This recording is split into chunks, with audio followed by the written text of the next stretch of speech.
In this today's Khutba'H Jummah, in this reminder for myself and for all of us,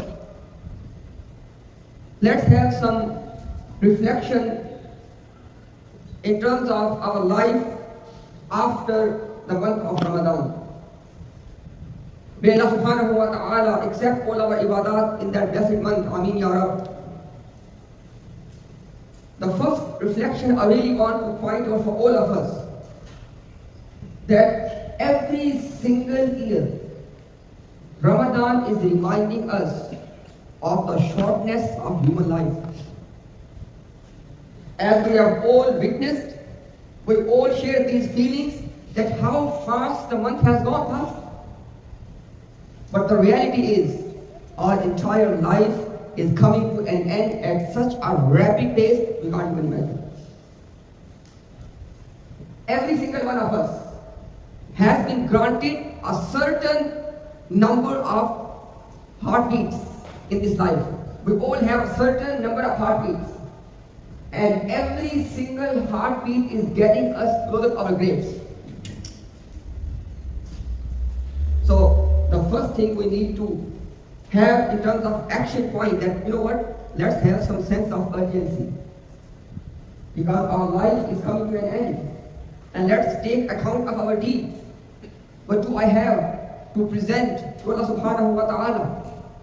When my account will be presented to me, how will it look like? And we all know this, how it will look like. We all have this internal realization that where I am standing. Second point, in this blessed month of Ramadan, we all have tasted another pleasure. And that is the pleasure of obeying Allah subhanahu wa ta'ala despite that our desire was saying something else. Because no doubt, as a human nature, there is an element of pleasure when you fulfill your desire. No doubt about that. But subhanallah, in this month, we have tasted that when your desire is asking for something, but you disobey your desire and you obey to the hukam of Allah subhanahu wa ta'ala, then you taste another pleasure. And that is the pleasure we all taste when we are breaking the fast. Because throughout the day, my stomach was asking for food, for drink, for all other desires. But I denied all of that. And I obeyed to Allah subhanahu wa ta'ala. And then when we break the fast, we have this joy. This is the true pleasure, which comes while obeying Allah subhanahu wa ta'ala. Next thing, as we all know, it's the reality that all of us who have fasted this month of Ramadan, which is then followed by the day of Eid, the day of happiness, we all eating, drinking, enjoying, getting together with the families and friends. That joy. Now, what is in it for us? We are being taught that if we live this life, this entire life like Ramadan, then the ending will be like Eid. Just imagine if someone, for whatever reason, may Allah forgive all of us, if someone did not fast it in the month of Ramadan, he was also part of the gatherings of Eid, but let me tell you, he was not having that joy and that feeling. As compared to those who fasted for the month, who obeyed Allah subhanahu wa ta'ala for the whole month, and then they have this joy and this celebration. Likewise, our ulama, they say that we should make sure that our life is like Ramadan. So our ending in the afterlife could be like Eid. That will be the day of Eid. And what it means to have this life like Ramadan? What was the essence of Ramadan? That whenever the hukam of Allah subhanahu wa ta'ala and your desire, and they are opposing each other, go for the hukam of Allah and disobey the desire. That's the whole essence of Ramadan. That don't obey any of your desires when they are opposing to our deen, to the hukam of Allah subhanahu wa ta'ala. Then don't obey them. That's it. And if we do this for our life, then inshallah we are going to have with Allah's tawfiq, with Allah's permission, then the ending like the day of Eid, inshallah.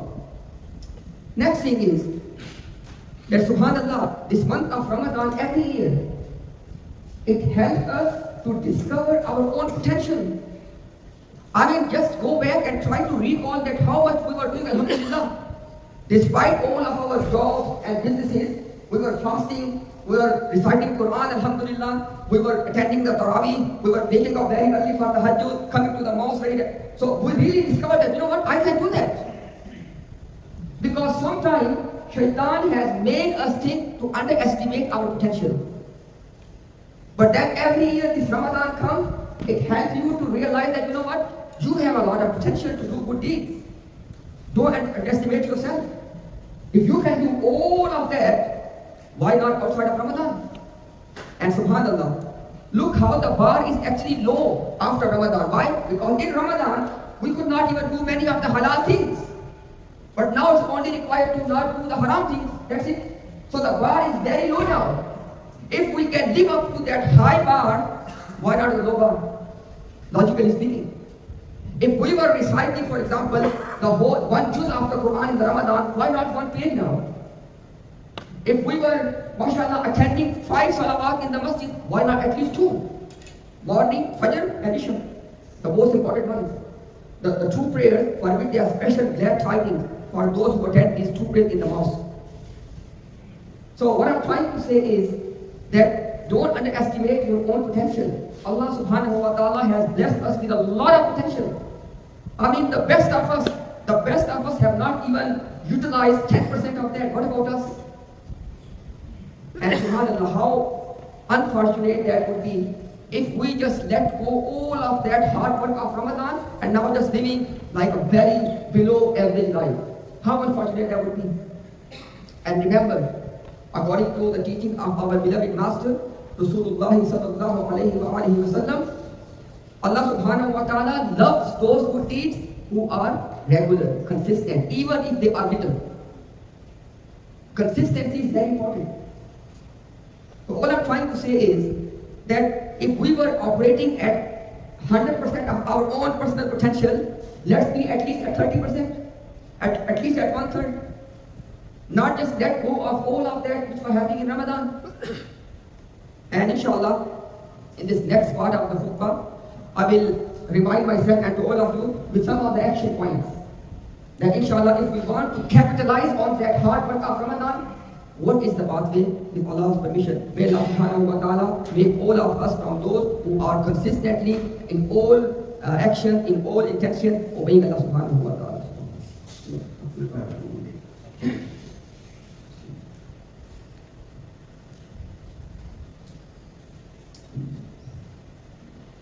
Alhamdulillah, Alhamdulillah, wa salatu wa salamu ala rasulillahi amma ba'd.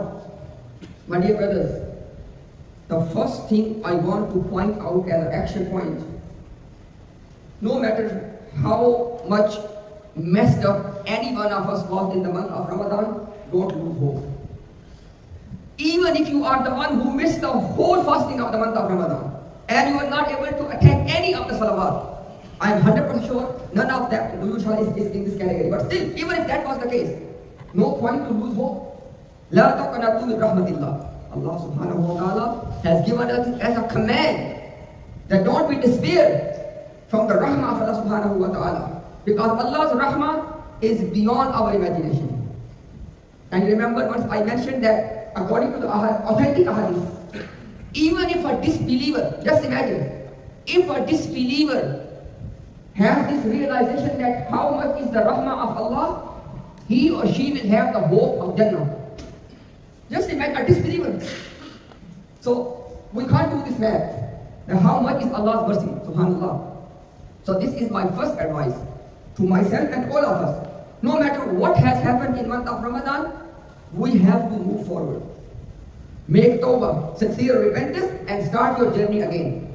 And let me tell you one thing. I have no doubt in my mind.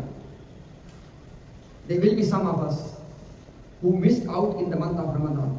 But now they are going to repent back to Allah subhanahu wa ta'ala in such a way that they will be ahead of us. Because we do not have this realization that how much Allah loves the repentance. Recall all of those ahadith about repentance. That when a person is traveling with all his belongings on the camel and then he, the whole story, Recall all of that how much Allah loves repentance. And there is one, it's not exactly that something has happened in reality, just an analogy to get a point across. Someone, he missed his Salatul Fajr and he was regular Musalli. So he was just crying the whole day. So the next day, or the next time, when he was about to miss the Salah, Shaitan comes and, hello, wake up and pray your Fajr. He said, but you are Shaitan, why are you waking me up? He said, when you cried last time, you get even more reward. I don't want that. So what I'm trying to say is repentance is something, is very significant. So don't underestimate that if you repent, you can be ahead of many of us. And subhanAllah, let me give you the practical, example from the Seerah. Sayyidina Umar al-Faruq radiallahu ta'ala anhu, he accepted Islam in the 7th year of Nabawi. 7th year. And in Ahlul Sunnah wal Jama'ah, he is at number 2 after the Prophet in ranking. So there were many people who came to Islam 7 years before him. But we have only one Umar. So some people may be starting their journey late, but how they're going to end will determine everything. Secondly, the highway of righteousness is two things.